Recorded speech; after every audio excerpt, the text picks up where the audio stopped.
Buenas noches con cada uno de ustedes. El día de hoy abordaremos el tema de introducción a las ciencias clínicas. Mi nombre es Vanessa Patiño Ponce y soy la coordinadora del proyecto Hermano Mayor, proyecto emprendido por la SOCIMEC y soy externa de la Universidad Continental. Lo primero que tengo que decirles a todos es felicidades, porque ya están en el hospital.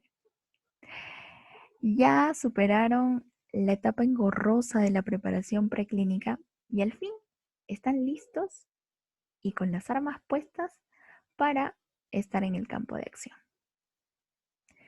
Pero, ¿qué supone estar en el hospital? ¿O qué ideas tenemos acerca de estar en el hospital?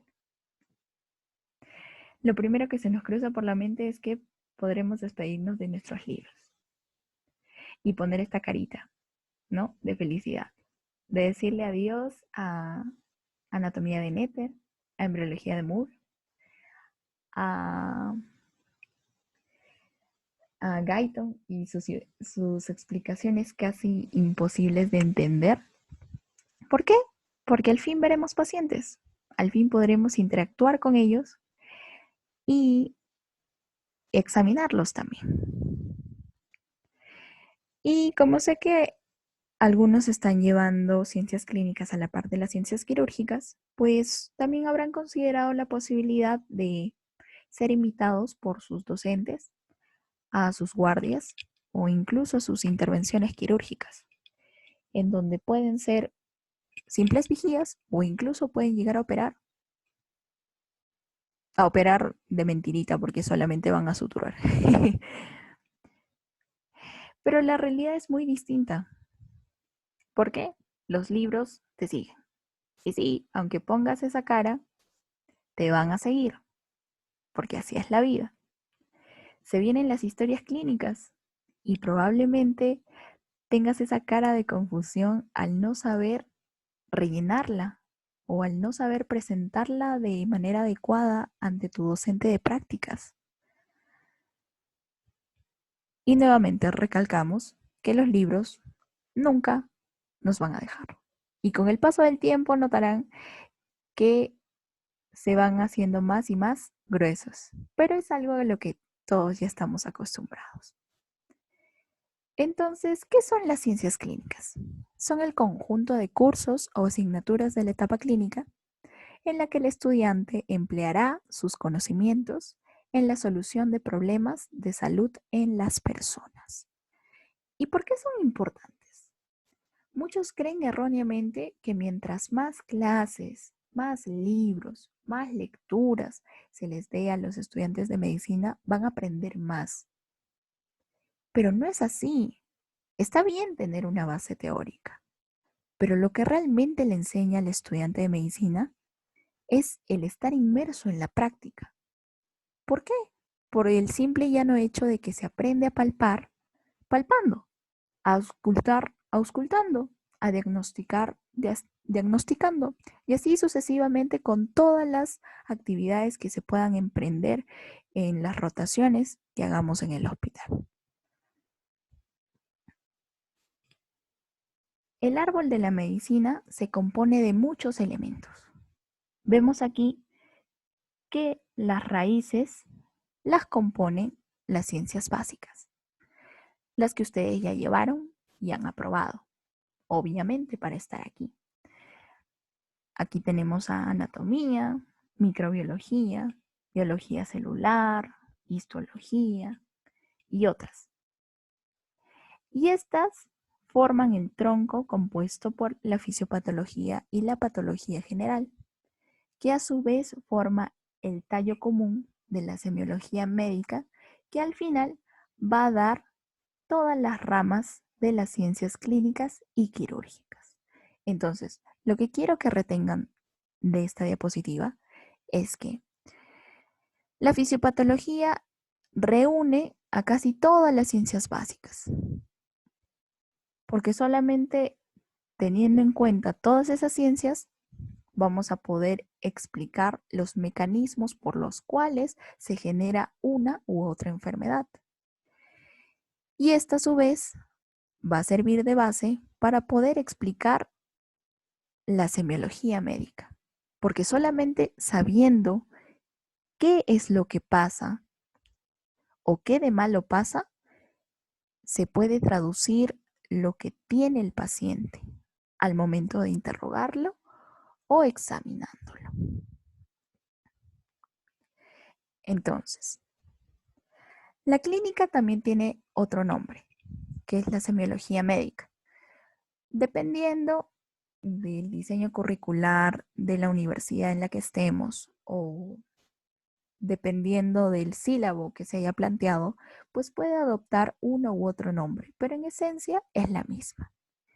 Y esta está compuesta por 3 elementos: la propedéutica clínica, el interrogatorio y la exploración física. La primera es la instrucción preliminar de la anamnesis y examen físico de los pacientes. La segunda es la recolección de los datos subjetivos o a los que denominamos síntomas. Todo aquello que nos pueda referir el paciente al momento de interrogarlo se denominan síntomas. Y la tercera es la recolección de datos objetivos o los signos. Todo aquello que encontremos al momento de examinar al paciente son signos. Y estos dos se tienen que llevar a cabo con suma suspicacia. Pero ¿cómo lo hago? A veces uno se pregunta eso, ¿no? ¿Cómo lo hago?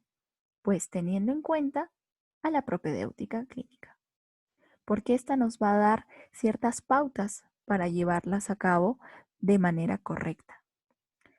¿Y para qué lo hago? Para plantear problemas de salud. Supongamos que a nuestro turno acuda un paciente con dolor abdominal, específicamente en fosa ilíaca derecha, que desde hace 6 horas no ha cedido, sigue en observación, se acompaña de náuseas y vómitos y se está presentando con fiebre mayor de 38 grados centígrados. Entonces, todos esos datos nos hacen sospechar de algo. Pero primero tenemos que determinar qué problema tiene el paciente. Está cursando con un síndrome doloroso abdominal agudo o simplemente con un abdomen agudo. ¿Y qué puede estar causándolo? Ahí es donde planteamos hipótesis diagnósticas, porque son posibles causas del problema. ¿Cuál es el problema? Que el paciente presenta abdomen agudo. ¿Cuál es una posible causa con todos los datos que hemos mencionado? Pues podría ser una apendicitis aguda. Pero si en caso no fuera tan claro el interrogatorio o el examen físico, pues tendríamos que apoyarnos en exámenes complementarios que forman parte del plan diagnóstico y posteriormente evaluar sus resultados.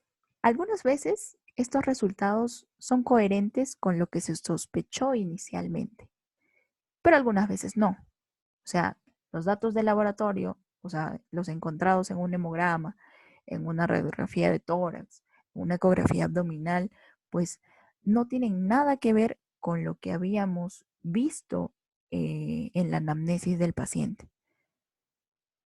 Por lo que siempre hay dudas entre estas dos.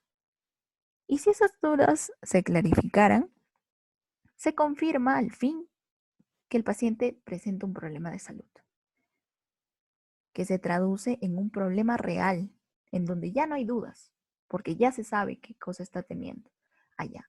El paciente tiene el cuadro típico de dolor en fosa ilíaca derecha, con náuseas y vómitos y fiebre. Ok.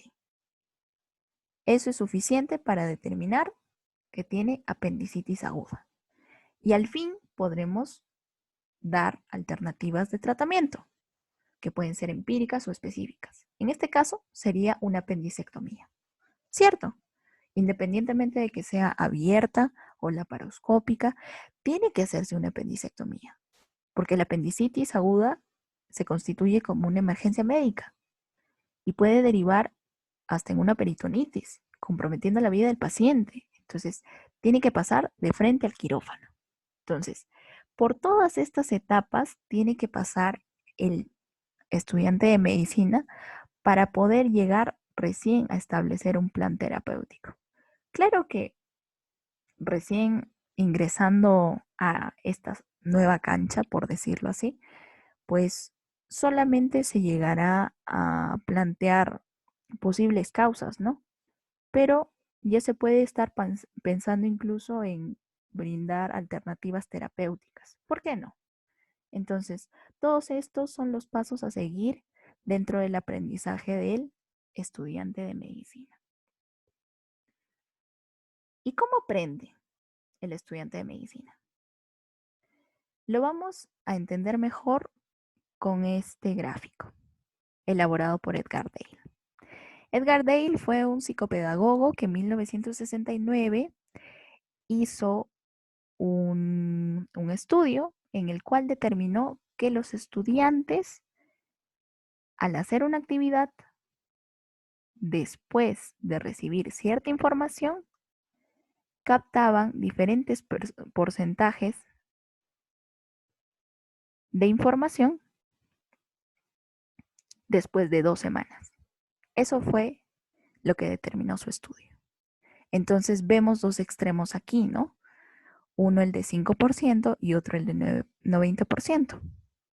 Entonces, esta de acá no es muy buena porque solamente el estudiante retuvo el 5% de lo que se le dio como información, o sea, casi nada. No es significativo dentro de su aprendizaje. Pero en este otro extremo, retuvo el 90% de la información que se le dio. Entonces, ¿esto qué quiere decir? Que mientras más cosas se hagan, mientras más uno brinque de escalafón en escalafón, mucho mejor va a ser su proceso de aprendizaje. Y el estudiante de medicina no puede ser una excepción a esto. En el primer escalón, pues están las clases magistrales, ¿no? El escuchar a un profesor, ya sea en la modalidad virtual o en la modalidad presencial. Bueno, en la coyuntura en la que vivimos, tiene que ser virtual. Pero si no lo fuera, estaríamos acostumbrados a una enseñanza presencial. También leemos libros, compendios, atlas, tomos y tomos de cosas a lo largo de la carrera. Vemos gráficos, vemos estadísticas, vemos resúmenes, vemos demostraciones que se pueden traducir como videos en YouTube o como interacciones entre el doctor, o sea, tu docente de prácticas, y el paciente que está examinando. Conversas, discutes, dialogas, te pones en debate con tu doctor o con tu docente de prácticas y haces también un debate entre compañeros, porque así comparten mejor la información, ¿verdad? Y haces prácticas ya en los mismos pacientes. Y también enseñas a otros compañeros, por supuesto.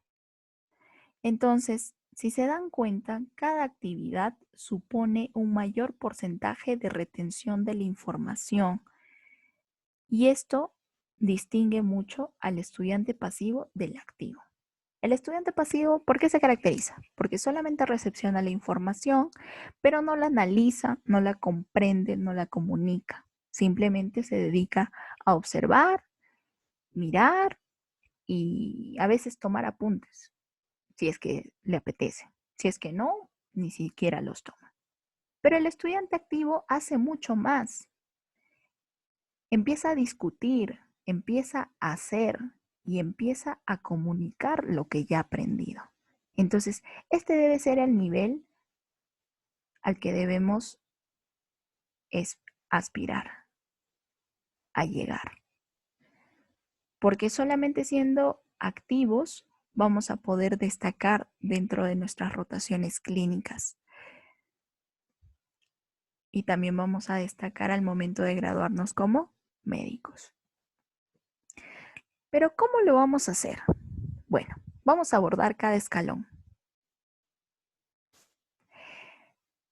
Las clases que se dictan ahora, por el panorama en el que vivimos, son virtuales y tenemos que apegarnos a ellas porque son la opción más viable y más accesible. Entonces, debes atender y tomar apuntes. El hecho de que no sea presencial no quiere decir que sea menos importante o menos metódica. Simplemente quiere decir que hay una conexión entre el profesor y tú y se interpone una cámara. Nada más. Entonces, es importante prestar atención a todo lo que dice el docente a cargo de la clase, porque incluso los detalles más mínimos podrían venirte en un examen. Y ese es un aspecto muy importante a considerar. La mayoría cree que solamente viene de libros o incluso falta las clases o no las atiende muy bien, pero el doctor es tan hábil que va a preferir darte las claves en medio de su explicación sin que tú te des cuenta. Va a decir, por ejemplo, recuerden chicos que esto es importante. Nunca se tienen que olvidar. O va a decir simplemente, lo toman en cuenta, por favor. Entonces, ante eso, uno tiene que estar siempre atento. Tienes que leer libros de base para que estés tranquilo, todo feliz, como este muchacho que se muestra aquí. Pero ¿qué libros de base hay? Tenemos al Argente, al Surós y al Seibel. En experiencia personal, yo he utilizado más el Argente. ¿Por qué? Porque es mucho más didáctico. No solamente tiene texto, sino también gráficos, imágenes, técnicas y tips para poder abordar al paciente. Entonces, a la par que tú vas leyendo, vas viendo cómo se desarrolla una palpación abdominal, por ejemplo, o cómo se ausculta el corazón adecuadamente. Entonces, eso te lo da el Argente. El Surós es puro texto y no conviene que lo usen las personas que no están acostumbradas a leer tanto, porque las va a agotar y se van a aburrir y literalmente después del primer capítulo que lean ya no lo van a querer leer más porque es agotador. El peso de Surós es demasiado fuerte, son 2 tomos, entonces como es puro texto, es agotante. Y, pero lo importante de destacar de este libro es que tiene los epónimos que más preguntan los doctores. Supongamos, los signos más raros que se te puedan ocurrir o con los nombres más difíciles de pronunciar que hay, están en el Surós.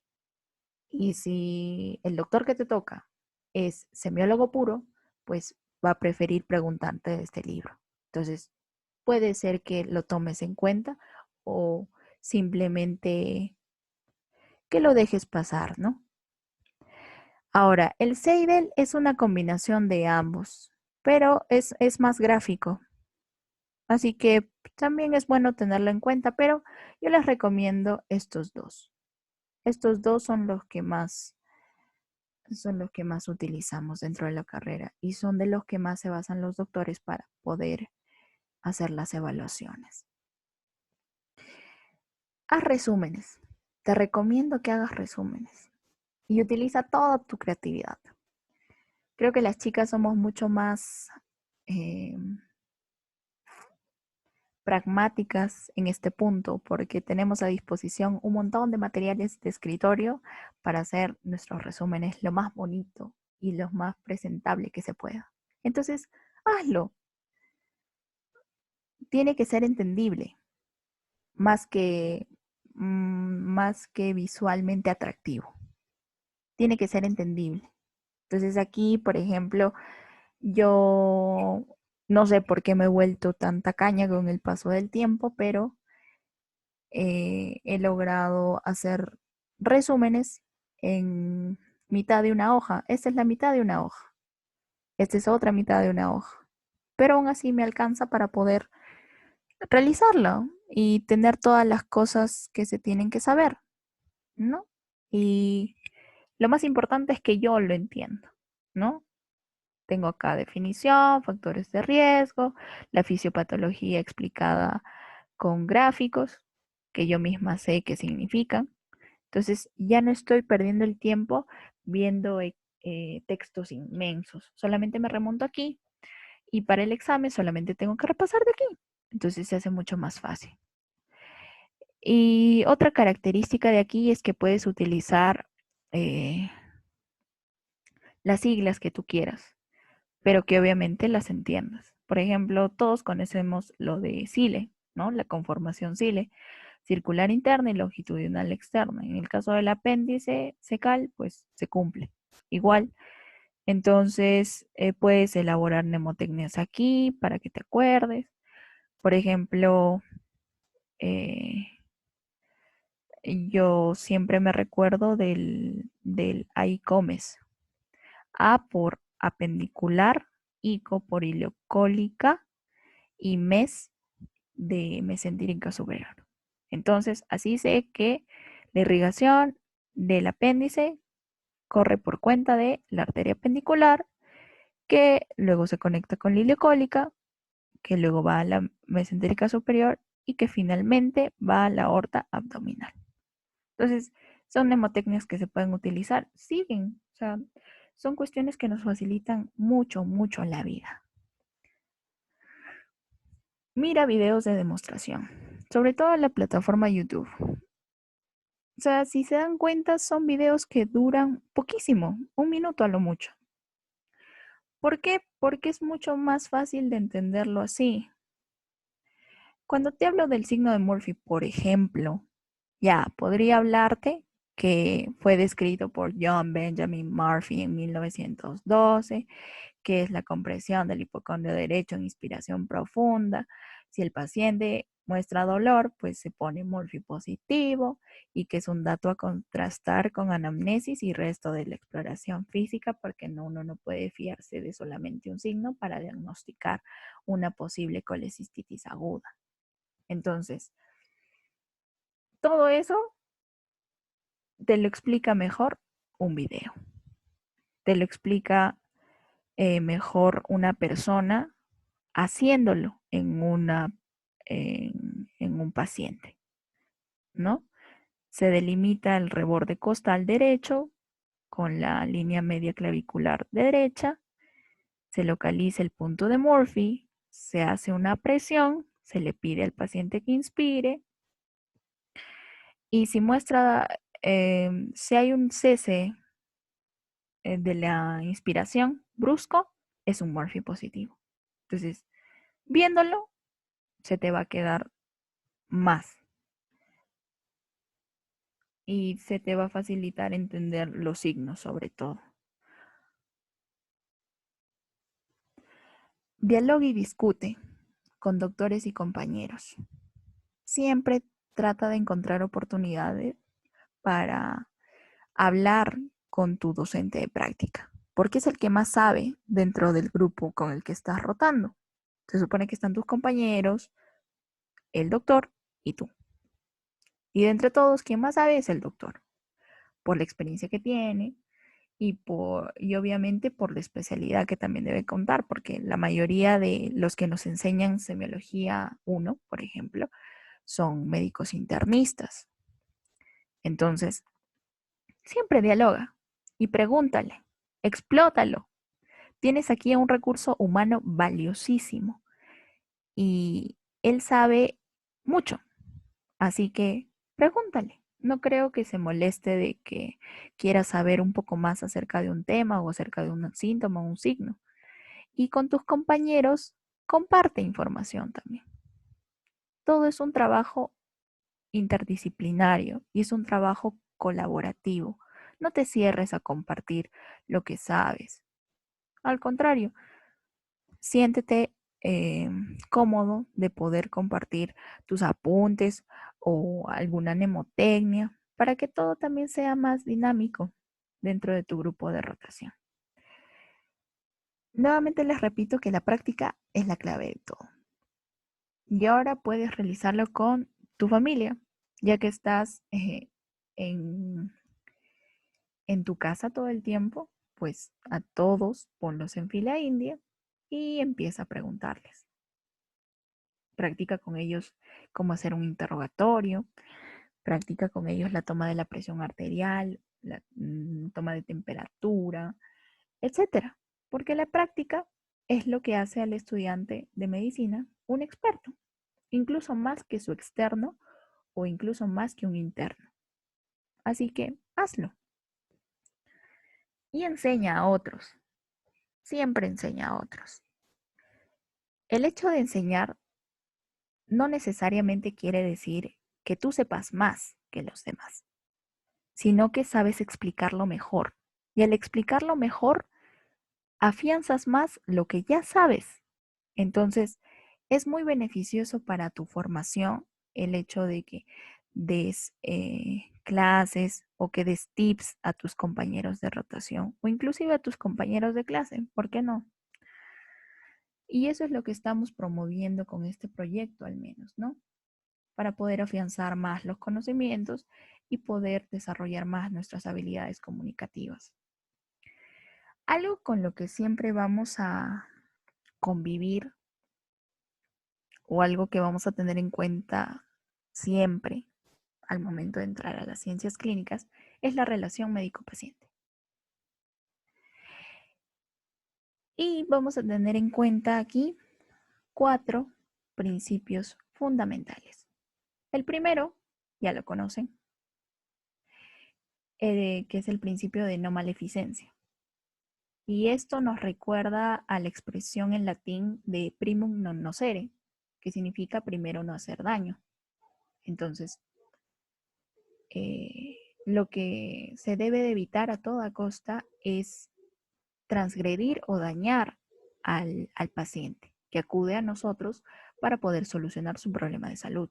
Entonces, si viene, se supone que tienes que ayudarlo a que lo supere y no agravar más su situación o ponerle en un estado anímico peor de lo que ya está.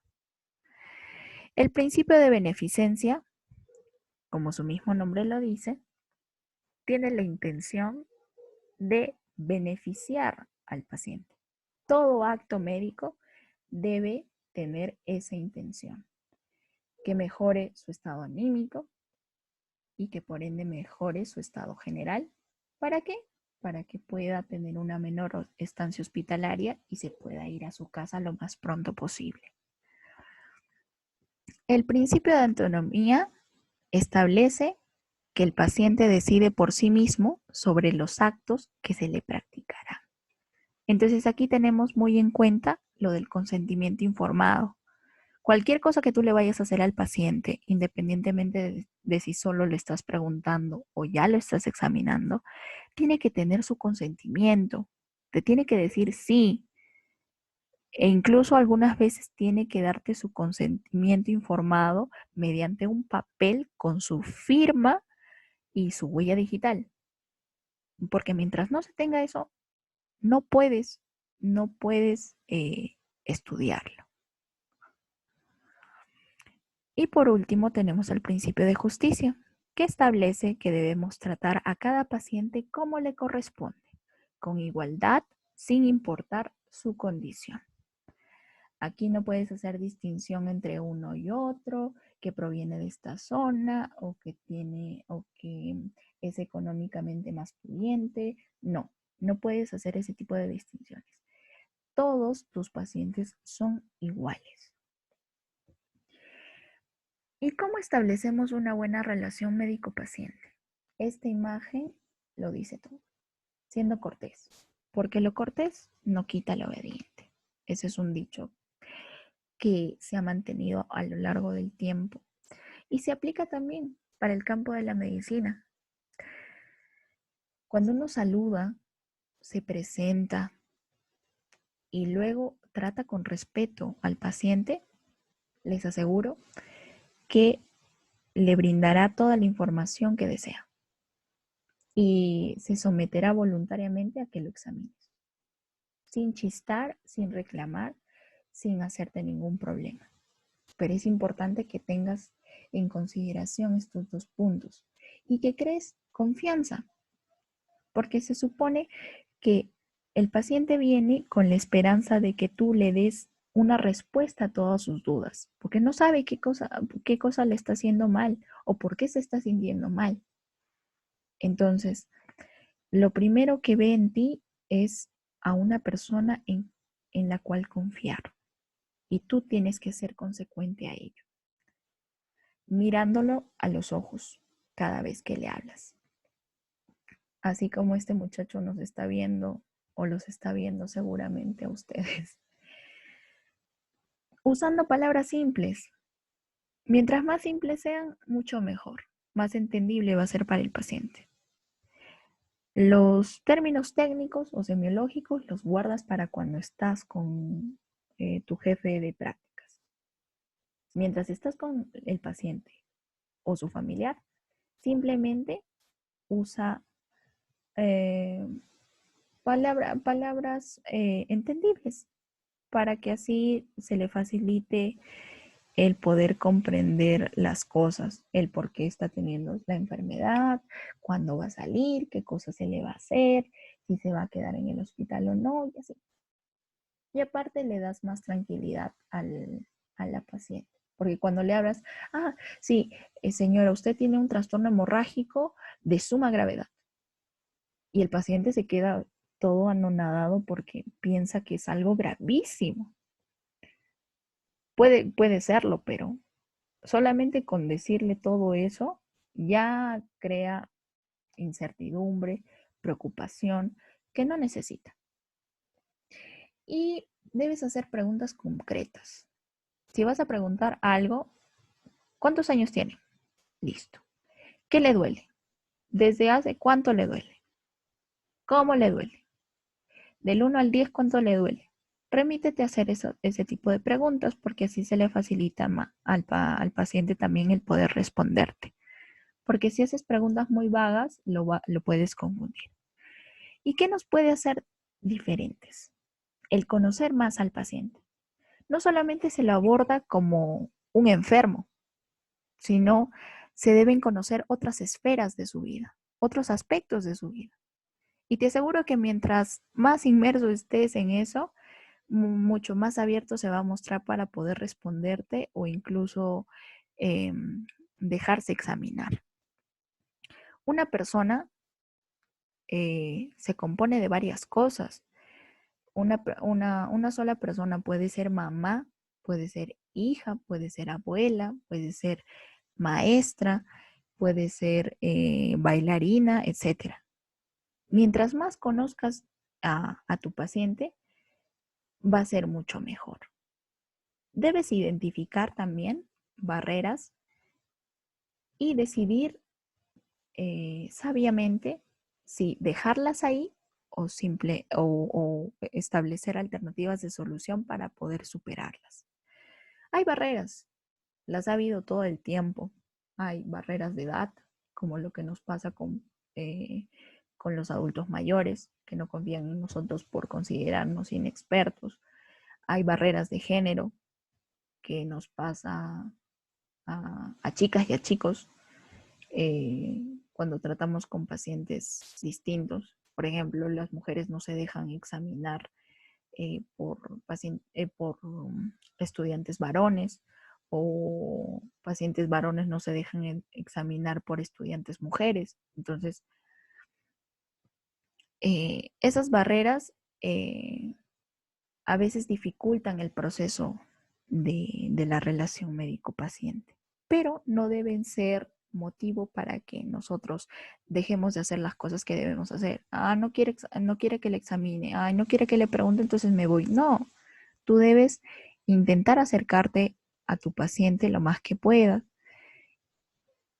Si se muestra accesible, pues bien, continúa. Pero si no, si es renuente, si pone excusas para todo, pues a veces es mejor dejarlo ahí. Otra cosa que nos puede hacer diferentes es aprender otros idiomas u otros lenguajes. A mí me ha tocado, por ejemplo, abordar a pacientes extranjeros que vienen de Italia y de Estados Unidos. Entonces, el inglés es el idioma universal. Entonces, comunicarme con ellos fue bastante fácil porque no, mm, no había tanta complicación entre lo que ellos me decían y lo que yo les preguntaba. E incluso a veces tú puedes servir de intérprete para tu jefe de práctica, que en este caso es el doctor, ¿no? Que está a cargo de tu rotación.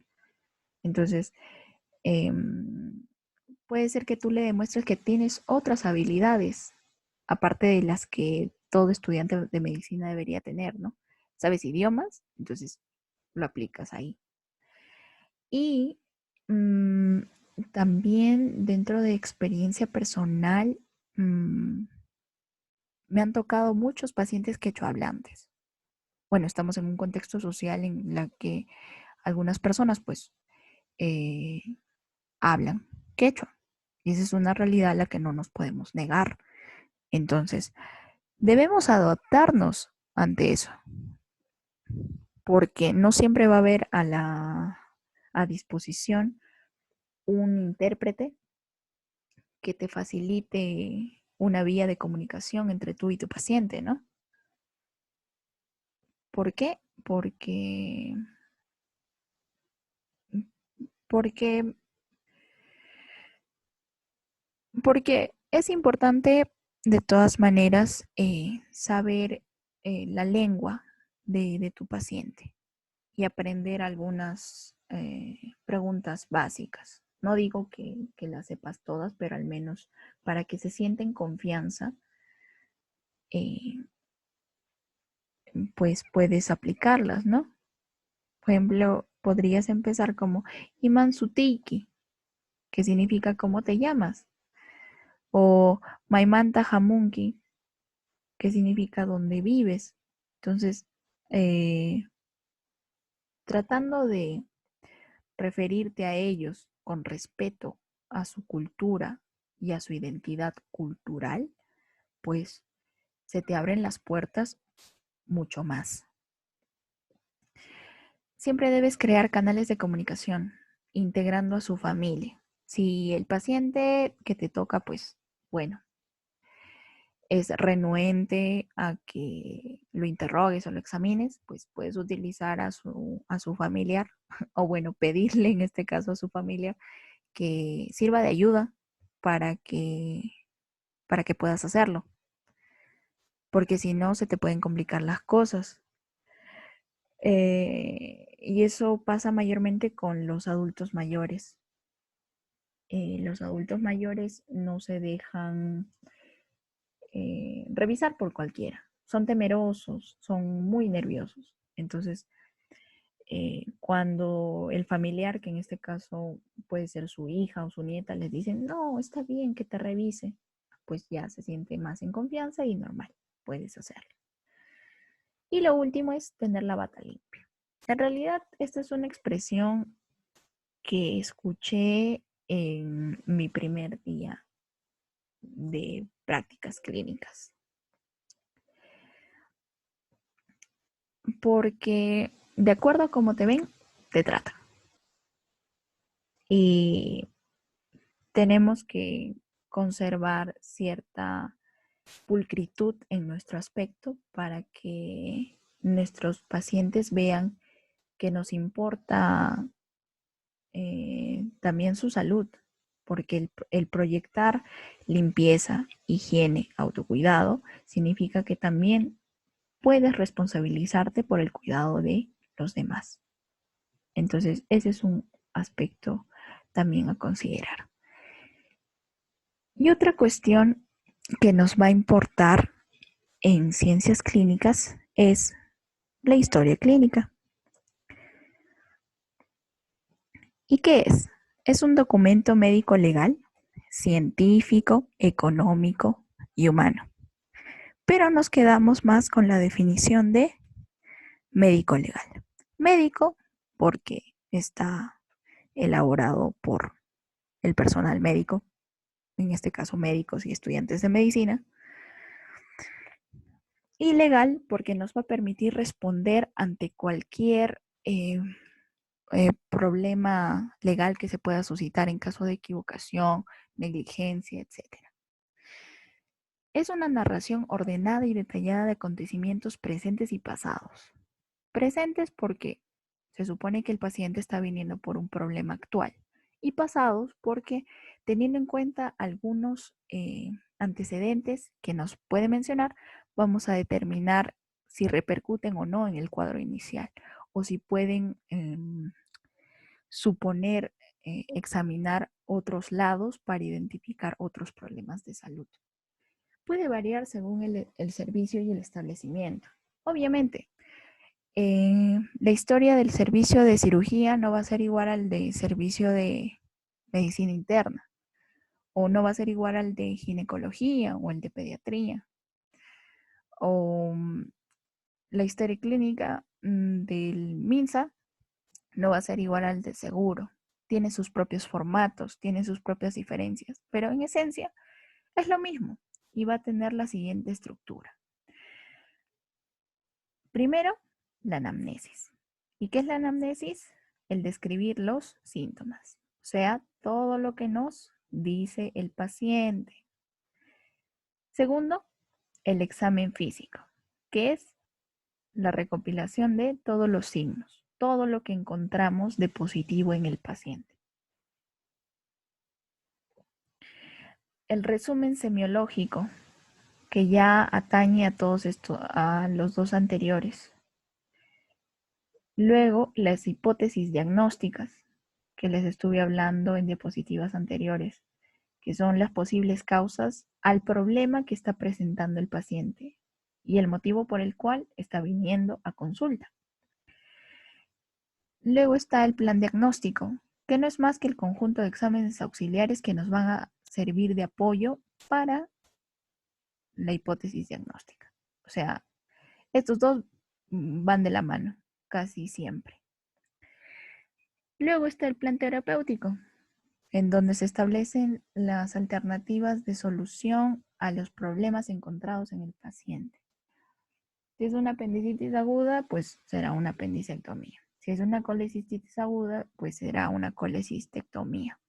Si es una neumonía adquirida en la comunidad, pues se tratará con antibióticos y dependiendo del estado del paciente, pues el tratamiento se llevará a cabo ambulatoriamente o estando en el hospital. Luego tenemos a la evolución, que es que se da más que nada cuando el paciente se tiene que quedar en el hospital. Y a lo largo de los días tú vas anotando pues su mejoría o su empeoramiento, que puede ocurrir también. Y por último tenemos a la epicrisis, que es el resumen de todo lo que ya habíamos evaluado anteriormente. Entonces, para una buena anamnesis, uno nunca debe olvidarse de los 5 pilares, que es escuchar, observar, preguntar, adaptarse e integrar. Dios ha sido tan maravilloso que nos ha dado 2 oídos y una boca para escuchar más y hablar menos, sobre todo en este caso. El escuchar es importantísimo porque así estableces un primer contacto adecuado con tu paciente. Mientras más lo escuches, vas a notar que él mismo te va diciendo las cosas, qué cosa tiene, cómo es que se originó todo, incluso sin que le preguntes. Pero si no lo haces y de frente impones tu, tu direccionamiento o tu superioridad como estudiante de medicina, pues el paciente se puede mostrar un poco ofuscado o también nervioso, ¿no? Luego observas las actitudes que muestra el paciente, muestras que en realidad, observas que en realidad está mal o está aparentemente regular, o cómo está su estado de nutrición, de hidratación, su estado anímico, etc. Luego ya preguntas. Entonces ahí ya tienes a disposición la historia clínica para que la vayas rellenando conforme le vas interrogando. Y estos dos últimos son importantes en la medida de que uno está a merced de muchas situaciones dentro del hospital y sobre todo dentro de nuestras rotaciones. Adaptarse significa tomar en cuenta las nuevas condiciones para cambiar de actitud.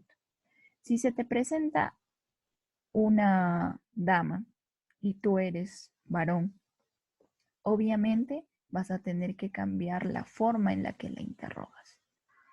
Si se te presenta un paciente varón, adulto mayor, que tiene hipoacusia o tiene presbicia, por ejemplo, la dinámica va a cambiar porque es un paciente que no ve bien y no escucha bien.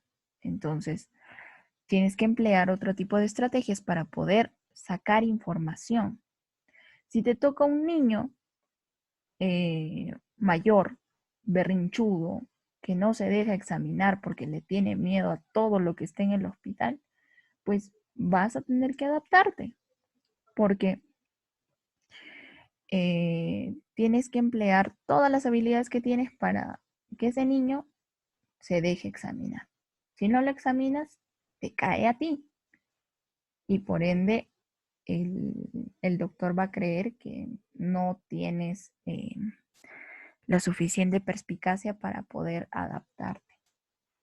Y por último está lo de integrar, ¿no? Todos los datos que ya habíamos extraído de los procedimientos anteriores se integran aquí al momento de escribir. Algunos consejos que les podría dar es que no inventen datos. Sé que es un poco tedioso abordar toda la historia clínica, sobre todo si estás en semiología 1, porque literalmente vas a preguntar de todo. Y a veces se te olvida o se te pasa por X o Y motivos y, y la idea que se te va a cruzar por la mente es la de inventar datos o decir que el paciente no refiere, no recuerda o niega. Pero no se debe hacer eso, de verdad. Les digo con toda sinceridad, no lo hagan. Más siempre es más. Mientras más preguntes, más información puedes obtener. Aquí es mejor pecar por exceso que por defecto. Entonces, siempre pregunta más. Incluso hasta el detalle más superficial o más absurdo que te pueda parecer, cuenta al momento de elaborar tu historia clínica. Debes confiar ciegamente y esto implica que todo lo que te está diciendo el paciente debe ser verdad, o al menos considéralo así por el primer contacto que están teniendo, porque uno es la fuente de primera mano del problema que se está suscitando y otro es que es el primer recurso al cual vas a recurrir para poder obtener información. Toma nota en orden. Si vas a llevar un blog de notas o un libro de apuntes o lo que sea, te recomiendo de que sea chiquito, que quepa en algún morral tuyo o en una cangurera y que tomes nota de de lo que vas observando o de lo que te va remitiendo el paciente de forma ordenada, que siga una secuencia, todo lo que te menciona ya. Su nombre, su edad, su lugar de procedencia, lugar de residencia, su ocupación, su raza, dónde vive, tan. Ok, luego ya pasamos al problema actual. Luego pasamos a los antecedentes. Luego pasamos a las funciones biológicas, por ejemplo. Entonces, todo debe ser en forma ordenada, porque si no, al momento de presentar a tu paciente, te puedes confundir y es un poco vergonzoso cuando eso te pasa frente a tu jefe de prácticas. Todo lo que menciona el paciente debe ir entre comillas y todo lo que el estudiante diga o escriba debe ir con la terminología semiológica correcta. Algunas veces en las historias clínicas leemos, bueno, paciente refiere sensación de falta de aire. Falta de aire debe ir entre comillas, porque es algo que nos está mencionando el paciente. Obviamente, la falta de aire no puede escribirse eh, o no es lo más adecuado. Entonces, el estudiante debe traducir eso como la disnea, porque la disnea describe esa sensación. Que ahí la disnea pueda ser de primero, segundo, tercer grado, que sea a medianos esfuerzos, que sea paroxística, que sea matutina, que sea nocturna o lo que sea, ya depende de cómo se presenta el paciente. Pero esto es siempre importante tomar en cuenta porque se supone que si nos están enseñando semiología, deberíamos poder aplicar adecuadamente los términos que nos enseñan. Aquí el pasado sí importa, de verdad. Algunos piensan que no, el pasado no hace quién eres y que no debería importar más que tu presente, pero aquí sí importa. En cuanto a los antecedentes se refiere, obviamente, porque algunos van a generar otros problemas que no nos habíamos planteado. Por ejemplo, supongamos que estamos ante una paciente adulta mayor procedente de Huancavelica que toda su vida ha cocinado a leña. El cocinar a leña supone un antecedente de riesgo porque es la exposición a biomasa. Entonces, esto puede considerar que pueda tener un EPOC. Entonces, sí es importante indagar acerca del pasado del paciente. Y si en caso no pueda decírtelo o no recuerda o hay algún altercado que impida que tú le puedas sacar información, pues pregunta al familiar que lo está acompañando o espera que el familiar venga para recién preguntarle. Creo que aquí cabe mencionar que el síntoma más frecuentemente referido por los pacientes es el dolor. Y cuando mencionemos dolor, nos vamos a acordar de este personaje de Disney, basado en el libro de Lewis Carroll, que es Alicia. ¿Por qué? Porque Alicia es la combinación de todas las características del dolor. A de antigüedad, L de localización, I de irradiación, C de característica o carácter, I de intensidad y A de atenuantes o agravantes. Y a esto podemos incluso agregarle otras siglas, tales como FFDs. F por forma de inicio, F de frecuencia, D de duración, E de evolución y S de síntomas acompañantes. Entonces, todos estos aspectos nos permiten describir a un dolor. Supongamos, paciente ha presentado o paciente refiere presentar un dolor lumbar desde hace 5 días, que se irradia a zona cervical en una intensidad de 5/10, que se atenúa en la bipedestación y se agrava en el decúbito dorsal, por ejemplo. Entonces, eso solamente utilizando Alicia, pero si uno quiere ser mucho más detallado, pues puede utilizar este acrónimo. Ahora, Para un buen examen físico se debe respetar el orden de todos los pasos. Primero va la inspección, luego la palpación, luego la percusión y por último la auscultación. Ojo, esto no se cumple cuando se examina el abdomen. Si fuera el abdomen, el orden sería inspección, auscultación, palpación y percusión. ¿Por qué? Porque si se palpara el abdomen, se movilizan los intestinos y crea ruidos hidroaéreos mucho más intensos o mucho más sonoros. Entonces, para evitar eso, pues se inspecciona y luego se ausculta. Y luego de ahí recién se puede realizar una palpación superficial, luego profunda y al final percutir el abdomen. Algunos consejos que les puedo dar son explicarle al paciente antes de revisarlo. Entonces, le tienes que decir qué cosa le vas a hacer antes de hacerlo.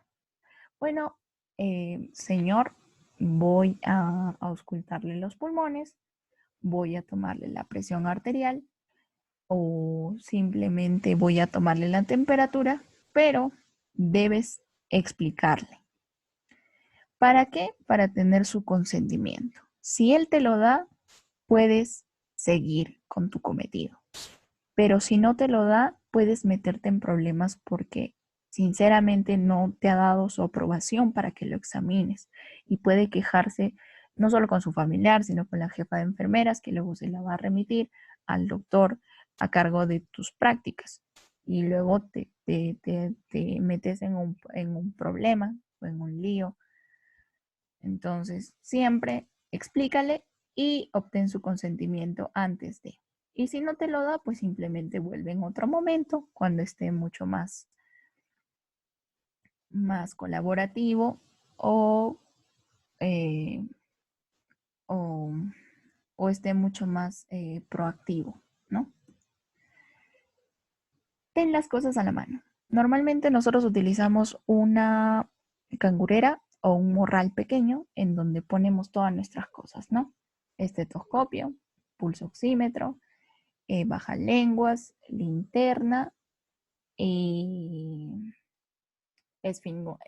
esfigmomanómetro, ¿no? Ese es el kit básico para que tú vayas a revisar al paciente.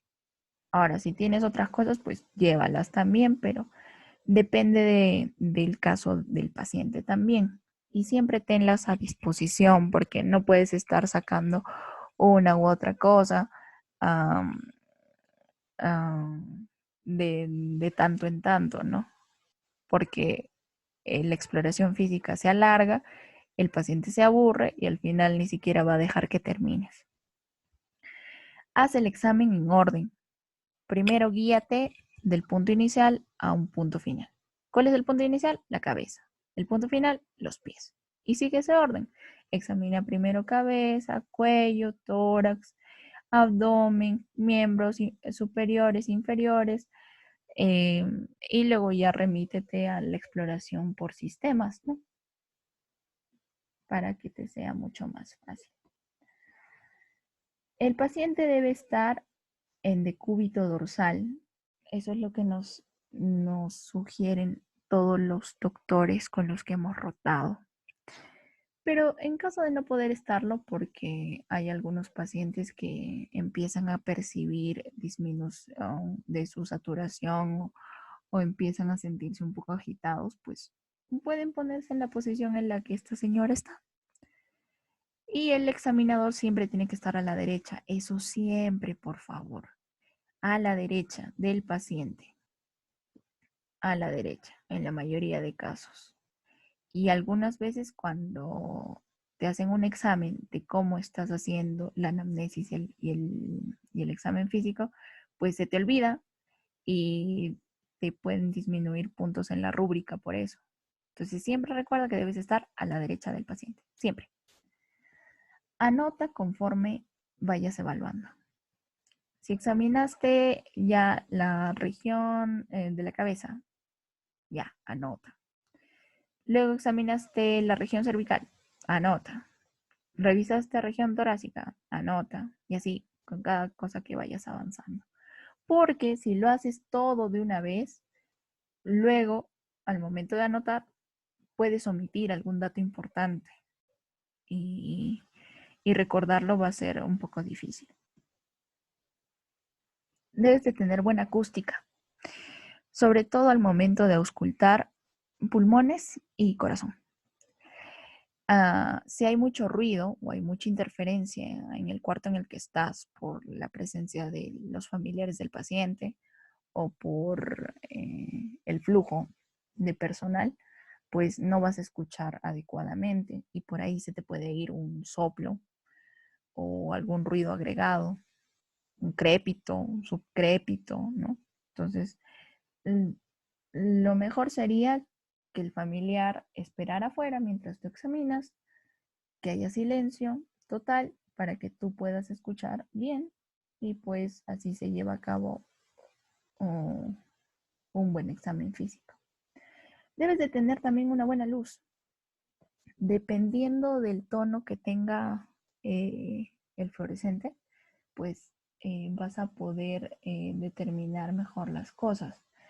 Con una luz blanca es mejor, porque así te permite visualizar todo con mayor claridad y te puedes apoyar de una linterna también con luz blanca, ¿no? Eh,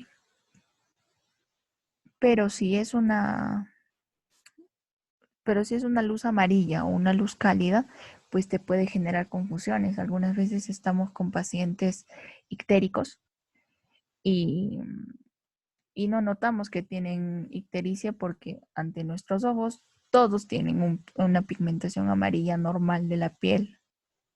Entonces se nos pasa por ahí, no vemos bien y encima no hemos llevado nuestra linterna para evaluar escleras y se nos va ese dato de que tiene ictericia. Entonces siempre es importante también la luz. Ahora, si el paciente se muestra renuente a que lo examinen, retorna en otro momento. Es lo que yo te sugiero. Porque a veces está de mal humor, a veces está acompañado de sus familiares y quiere estar con ellos porque obviamente todos los pacientes extrañan a su familia. Y es mejor dejarlos como están a crearles mayor incomodidad, ¿no? Quiero despedirme con esta imagen. Eh, sé lo difícil que es estar en medicina, lo frustrante que puede ser revisar todos los libros que tengamos que revisar, hacer resúmenes, no tener tiempo para dormir, comer como uno quisiera, no disponer de tiempo para hacer actividades sociales de otro tipo o de recreación. Y te puede cansar.